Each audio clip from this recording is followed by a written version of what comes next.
اللهم صل وسلم وبارك على سيدنا محمد وأهله وأصحابه أجمعين، كل سنة وانتم طيبين يا حبايبي، إن شاء الله تعودوا لها بخير يا رب.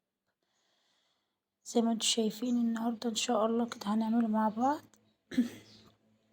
فراخ في البسلة. هنا معايا طبعا شرايح بصل، وأنا ولحت على الصينية على النار. حبيبي يا رسول الله عليك أفضل الصلاة والسلام. هنا طبعا البهارات بتاعتنا، هنضيف الزيت. اللهم صل وسلم وبارك عليك يا حبيبي يا رسول الله عليك أفضل الصلاة والسلام.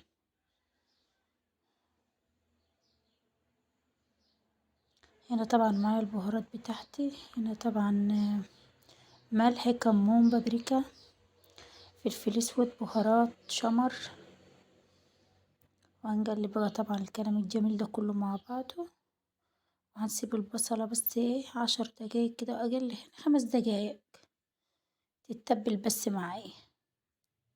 حبيبي يا رسول الله عليك أفضل الصلاة والسلام. طبعا مع البسلة هنايات والفراخ، هننزل بالفراخ كده نديلها صدمة في البصل والبهارات. حبيبي يا رسول الله عليك أفضل الصلاة والسلام.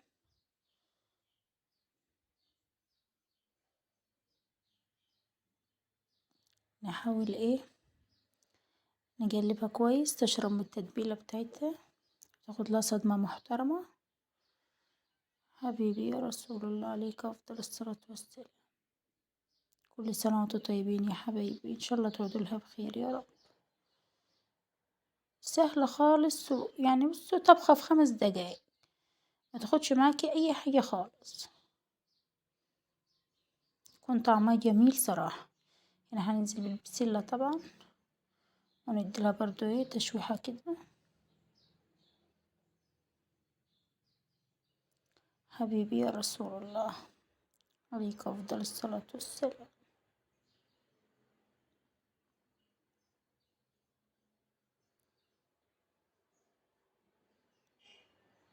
يعني زي ما انتم شايفين ننزل طبعا بالطماطم، هي كمية الطماطم كده يدوب. زي ما انتم شايفين نقلبها كويس، وهنغطيها ونسيبها بقى تتسبك وتطيب مع بعضها كده.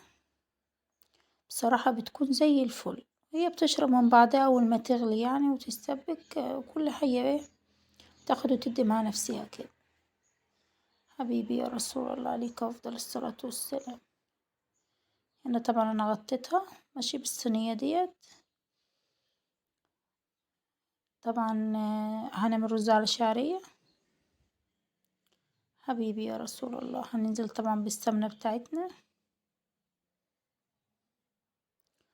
اللهم صل وسلم وبارك عليك يا حبيبي يا رسول الله. بصراحة أنا بنحب نضيف معلقتين زيت مع السمنة عشان لما الرز يبرد ما يكونش مسك في بعضه كده في السقعة دي. طبعا نزلت بالشعرية، دي 4 كيلو شعرية، نحمره كويس. هنضيف عليه الملح عشان الملح بيساعد في التحمير شوية، يخلي الشعرية تتحمر معايا بسرعة. حط بقى الملح حسب كمية الرز اللي معاكي. حبيبي يا رسول الله عليك أفضل الصلاة والسلام. نقلبها كويس.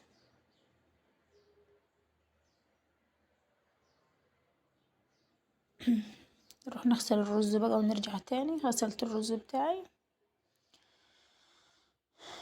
حبيبي يا رسول الله عليك أفضل الصلاة والسلام.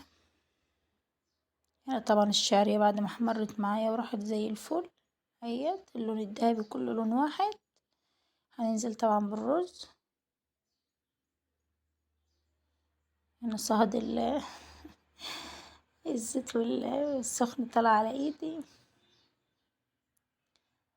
اهوت. نقلب كويس،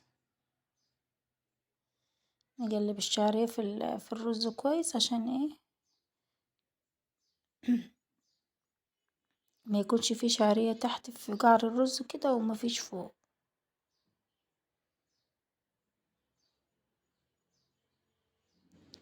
هنضيف له بقى مية سخنة.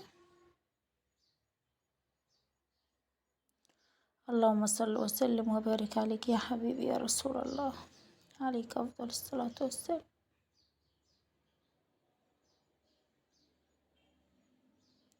طبعا هنضيف مية سخنة عليه، نجيب المية من السخان اهوت.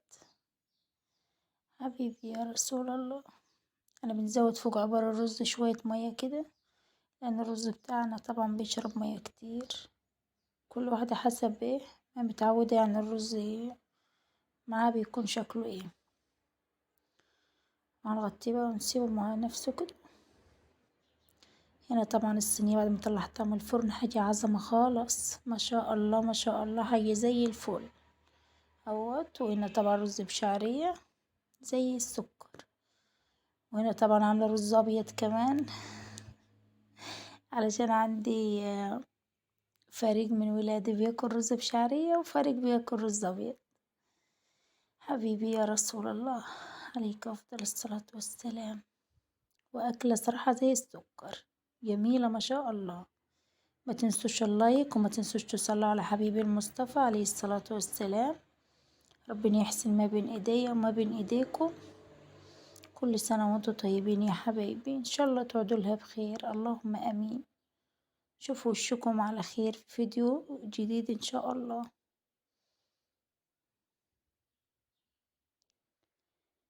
حبيبي يا رسول الله.